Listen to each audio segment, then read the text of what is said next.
All right, what's up? I'm Hunter Hornstein. That is Ryan Moore, and this is Behind the Seams, presented by RipTydz, Oceanfront Grill and Rooftop Bar.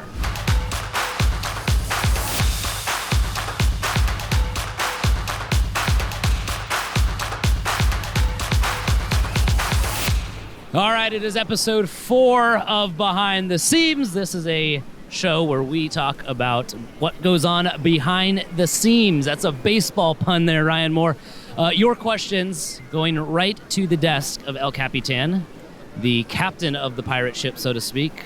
Team president for the Pelicans, Ryan Moore. Ryan, it's good to see you again. We're back at it. It's good to see you, Hunter. We had to postpone it 1 week, I think, due to poor weather. We said we're not going to come out here unless it's gorgeous, even though we've been out here on a cloudy day before and it's been a great time. But just for the fans at home, if you will, they deserve the blue backdrop. As always, right on the coast of South Carolina here in Myrtle Beach at RipTydz Oceanfront Grill and Rooftop Bar. That is not a background. That is not a green screen. That is real life. Let's get right into it. As always, if you're new to the show, we have our drinks here. These are our Mega Mix Drinks mugs. We've got 2 delicious treats tonight, or today, I should say. Ryan, why don't you go ahead? What do we got in yours? I went back to back with what I had last time. Everything under the sun. It's basically all the clear liquors mixed in with some tropical fruit punch type drink. It's a rowing drink. If you watched our previous episodes, you know what that means. But I think today I'm actually going to add my fruit into it as well, just to give it another layer. Throwing that in there. Yeah. Now, do you submerge the fruit and mix it all around and push it down to the bottom there to get it all? I like to squeeze it. Okay. Some, but just a little squeeze. Put it down there. Maybe poke it a little bit when it's on the bottom to get the juices out. It looks like you got some fruit down at the bottom of your drink as well. There is definitely something. Yeah, it's a cherry. Usually it's a cherry on top, but it's a cherry on the bottom. All the way down at the bottom. What do you have? We've got a rum drunk punch, where we've got 3 different kinds of rums in here, a little bit of juice, and then we're going to add, just like Ryan Moore, we're going to add our garnish in there. I do also have a cherry. What do they call those? It's Mendocino cherry? That's definitely not what the name of it is. No, it's not that. You know what I'm talking about. I know what you're talking about. I want to say maraschino, but I don't think that's right either. Yeah, whatever. It's got one of those guys, cherries. what are those cherries called? What are the cherries? The little bar cherries. Maraschino. I said Mendocino. I wasn't even close. Well, you had the right letters, just the wrong pronunciation. With an M. Wrong pronunciation. Thank you, Sammy Parnell. So we're going to take our sip here. Ooh, yeah. That has definitely some rum in it. So if you're new to the show, we ask you to submit your questions on Facebook and Instagram. We take them right to Ryan Moore, and he'll answer them. Give you a little behind-the-scenes look at what we do on a daily basis working at the Myrtle Beach Pelicans. We will sip these drinks, and at the end, we'll see who drinks the most out of this thing. And to remind you, fans, we do have these available at the ballpark every game, Monday through Sunday. And then on Saturdays, on our Sippin' Saturdays, these Mega Mug mixed drinks are only $25. That's a heck of a deal. It's refreshing. On a hot day, today it's over 100 degrees heat index. You wouldn't know it sitting up here, though. This breeze, it's fantastic. All righty, let's get into these questions again. We asked these on Facebook and Twitter. Sarah from Facebook wants to know, I remember when I was a kid, there was a Splish as well as a Splash. Where did Splish go? We should also be asking where Squirt went, too, because there was Splish, Splash, and Squirt. I'm not sure where Splish and Squirt went to. All I know and all I'm allowed to talk about is Splash. There was a separation at a period of time that I know. Why it happened and where they went, I don't know. Maybe one day Squirt will show back up. If you want to submit your questions, you can do so. Just do it on Facebook or Twitter. Hit us up. Ask your questions. We've got one more episode after this one that you're watching on Behind the Seams. Once again, our thanks to RipTydz Oceanfront Grill and Rooftop Bar, Ryan Moore, Hunter Hornstein, and just talking some shop, drinking some drinks. Let's go on to the next question here. Ryan from Facebook, next question. This is not you, Ryan. This is a different Ryan. Wants to know what has been the highlight of the 2021 season so far. game one. Just getting there. Yeah, opening up the gates. After last year not being able to play games, the first thing was just being able to open up the gates and seeing, so many happy faces returning to the ballpark. There's a feeling of we didn't even miss a year. It just felt normal. But then there's times where you do realize that you had that gap, and it's been really great to see how engaged the people are that are coming out to the ballpark. It's not just, hey, sit there and you're on your phone and you're talking to the people next to you. People are into the games. People are into the stuff that's going on around the games. I think I've mentioned it on here before, but Buddy Bailey, our legendary manager, has told me multiple times this year that these are the best crowds that he's ever seen in his 33 years of being a minor league manager. Just people watching the game and reacting to what's going on. He did say that the Bat Dog does steal some of their thunder now that Slider is back in action.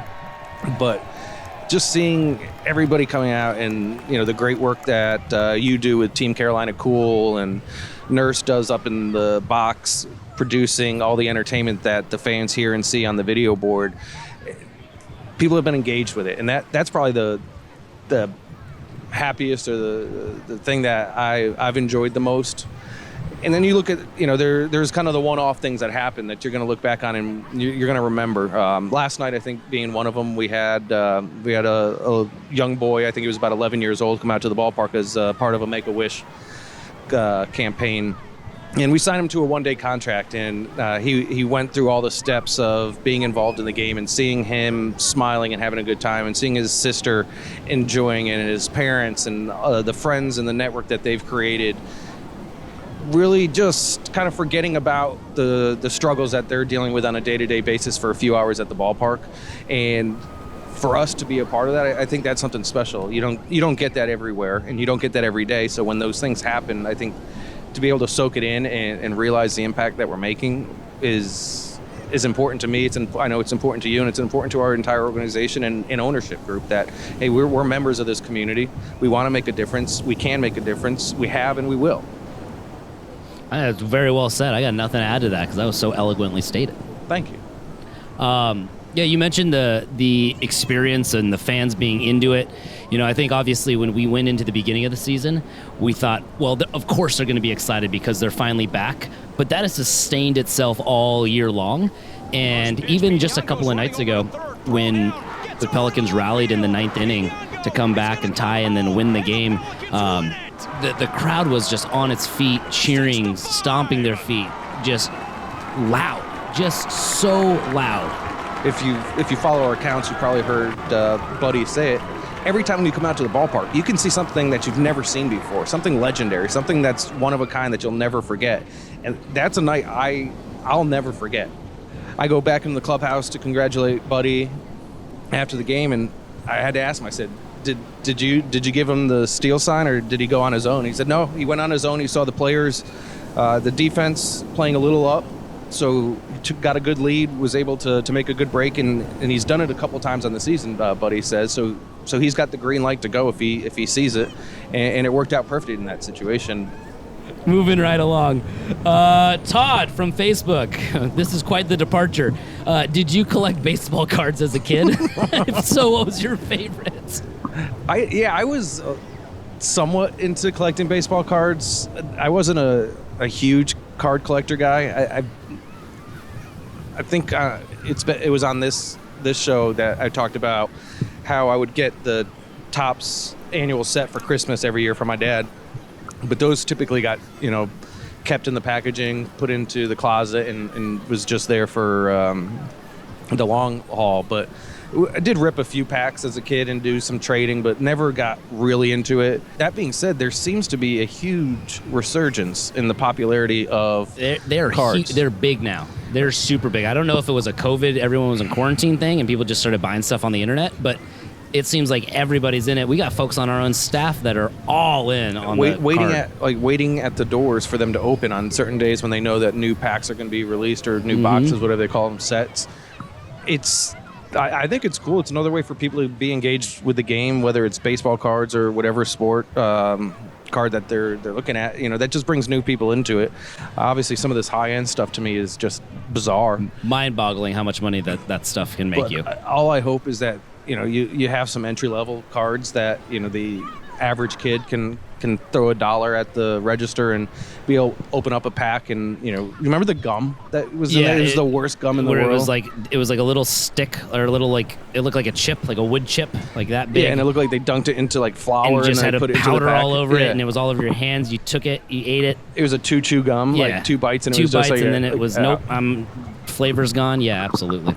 Does your dad have any cards at his place? And no, your parents still have any of their cards or anything like that? Touchy subject with him. He had a big collection, and I'm sure he would have had some phenomenal cards in his collection. But when he went off to college, his mom was cleaning the house and and tossed them all. Oh no! Yeah. Wow. Yeah. God rest her soul, but yeah. Yeesh. That's a tough one. Yeah. My kid's inheritance is probably impacted by her decision to clean that day. If you want your questions answered on Behind the Seams here at RipTydz, as we're oceanfront at the grill, and there's also rooftop at the bar, hit us up on Twitter, Facebook, all that good stuff. And make sure you check out the other episodes. This is episode 4 of this series. We got one more after this, and we're having a good time. We drink drinks, and we answer questions, and just talk a little shop. Behind the Seams look. That's a baseball pun, folks. Let's see. Corey. And also a knitting YouTube account. Oh, yeah, we got a YouTube account, too. It is on YouTube. No, remember there's another lady out there? Oh, yeah, we talked about that last episode. I just want to give her a shout out. We're not looking to infringe on anything, just sharing the pun. We're still trying to get her on the show. Corey from Facebook. We might have talked about this in previous episodes, but favorite memory as specifically the general manager or president of the Myrtle Beach Pelicans? I think it goes back to the earlier question about what would been the best thing about the 2021 season. It's always about the fans, and it's those little moments like dropped in that are special, whether it's the Make-A-Wish or Buddy Bailey's being in the sole possession of fourth. It's hard to say, like there's nothing that stands out and says, man, that was the moment. There are so many just kind of highlights. How about a memorable moment in your career? Not necessarily as a GM president, but your entire baseball career. You've been in the game how long? 2008 was my first season. Okay. Coincidentally, was in Myrtle Beach. I subsequently left for a couple years or a few years and worked for a couple different teams. Seeing guys progress has been something that I don't think that we talk about, that we've talked about, because we're talking more on the business side. But I've had the chance to work in low A, high A, triple A, and then also in like kind of a spring training environment. So being able to see the perspective of the players, or at least my perspective of their perspective, at the different levels has been a cool thing. And you see the excitement and joy of guys when they get called into the manager's office that, hey, whether it's you're in low A or high A and you're moving up a level, hey, we're sending you to Tennessee, or now we're sending you to South Bend. To know how much work that these guys put in. They're not showing up at the ballpark an hour before the game and tying the cleats. They're working on things on the field. They're working on things in the clubhouse. They're doing video work. They're taking the time to get their bodies right through proper training, weight training, stretch training, what they put into their body, and all the sacrifices that they go through to make it to that next step. And once they get to South Bend, they want to leave South Bend and they want to be in Tennessee. And so being able to see that has been great. Seeing it at the AAA level, I think is a little bit different, especially for guys for their first time getting called up. Being in Gwinnett, which is where I worked in AAA, so close to Atlanta, there'd be some late call-ups. And I had the fortune one time to be called and said, hey, Moore, we need you to drive your car down to the player's lot. We need to get, and I can't remember who the player is, and that's going to pain me, but we'll put it in at the bottom when we do a little bit of research. Hey, you need to go pick up this guy. He needs to start in Atlanta tonight. First pitch is 7:05, and this was like 5:45 at night. And if you've ever driven on 85 in Atlanta, getting into Atlanta, like traffic is a nightmare. And like to me, that was the most important job I've ever been given, is like, get this guy to the ballpark on time so he can start the game. And I'm like, all right, here we go. And I hauled. And getting into the ballpark, if you're coming in from the north side, which is where Gwinnett is north of Atlanta, once you get off the exit for the stadium, it's just bumper to bumper. There's parking lots. It takes a while to get to your final resting spot. But some old timers there had taught me earlier, when you go to the game, go past the stadium, take the next exit, and kind of work your way back. So I was like, that's what I'm going to do, because then I can come right into kind of where the player's lot is, get him to where he needs to go. And the look on the player's face as we're driving right past in the stadium there, he's like, no, the stadium. And I was like, oh, but I know the shortcut. And he's like, no. And he's getting all like flustered and upset. So I get off the exit, I peel around, and he's like, oh, you were right. And we got him there, and he got, his major league debut, and he was there on time. But seeing those moments for the players to have achieved their goals, and to know that we played a very, very small part in it, but, we're able to witness it more so than be a part of it, I guess, is an awesome thing about what we get to do. And those are highlights that I have that I don't think we've talked about, because we focused more on our side of the business, but I think it's important to note what the players put in, their families, and everybody else involved. Absolutely. There's a certain amount of pride that goes into it when it's like, that's your guy, whether it's, and I've spoken to some folks, other people within the industry who deal more with the player stuff, and maybe not so much this year because of the COVID restrictions, but in the past, we work with the players on appearances, on youth camps, on stadium events and stuff like that. And you do get to know them a little bit better than if you would just see them play on the field. And there are some guys that are just, they get it. They're just good, genuine guys that want to do whatever they can to get to the next level, but also help where they're at now. And they understand their role, and they understand what they mean to communities and the fans and stuff like that. So they're guys that become really easy to root for, like the David Bodie's of the world, who, was the 26th man on the roster essentially when he was with the Pelicans. It was Buddy Bailey who fought to give him a shot. And now he's part of that roster in Chicago now and having success. Guys like Ian Happ, who, may not have been the most talkative or anything like that, but knew what they had to do and were professionals, and they were pros, and they were great to us. And seeing them make it to that level, or the guys that battled, whether it's we've had like 8 guys this year make their major league debut or something along those lines. Sammy would probably know. Sammy, our producer, orders the plaques for the Road to the Show Wall, which is one of the coolest places in the ballpark. You get to see all those alumni who have made it to the big leagues. But guys like the Jason Vosslers of the world, who made his debut for the Giants, Tyson Miller last year for the Cubs, guys who got it and were good to us, good to the fans, good to the community, and good representatives of the Pelicans brand. You root for those guys. Absolutely. And every year there's that new crop of guys that you're rooting for. I think the first one for me was probably Freddie Freeman. Freddie Freeman is the first and only, as of right now, MVP award winner that is a true former Pelican. Yeah, we've had a Rookie of the Year. Rafael Furcal. Yeah, but you're right. Yeah, first MVP. My wife likes to say that she was the first one to give Freddie a hug when he got called up to the big leagues for the first time. It was the last game in Gwinnett when we were working there, and we had come. We always do an end of the season party with the staff, and we were coming back into the ballpark for that, and we had come up through the players' entrance and the elevator to get up to where the festivities were happening, and Freddie was pushing a shopping cart out to his car with all of his bags and stuff, and I said, good luck, Freddie. Have a good off season, because I hadn't heard, and for him then to say, I got called up, I'm going to Atlanta, and just seeing the joy on his face, and Alex was happy. It was just those type of moments. That's great. One of the other things too, in talking about guys getting called up and moving on to bigger and better, the other part, and we talked about the business side of what we do here, but also the player.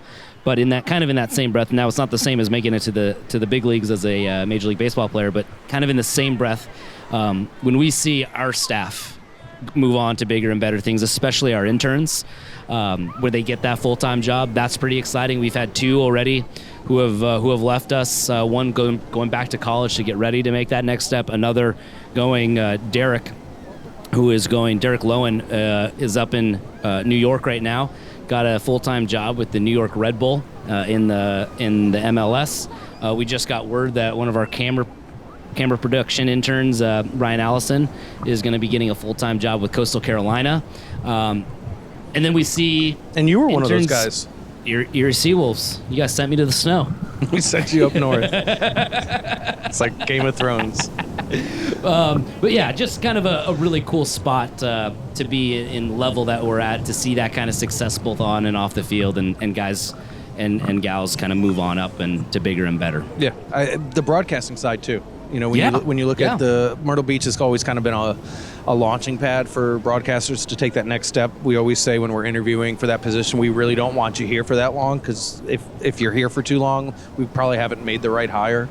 And, you know, knock on wood, the folks that have come through our booth recently, and not even, you know, that recent, have gone on to bigger and better things. When I first worked in Myrtle Beach in 2008, the voice of the Pelicans was John Laser, and now he's the voice of the Hokies at Virginia Tech. And you know, to get to there, he went to AA, and he put in his time, and he's there. And then you look at a guy like Scott Kornberg, who's now in AA with Jacksonville, and Zach Bigley now in AA with the Frisco Rough Riders, our sister franchise. Watching those guys' careers grow, and you know, the good people in the game are who you root for to achieve their goals. And for broadcasters, it's the same thing with players. 95% of them, at least, you know, they want to call big league games, whether that's on TV or on the radio.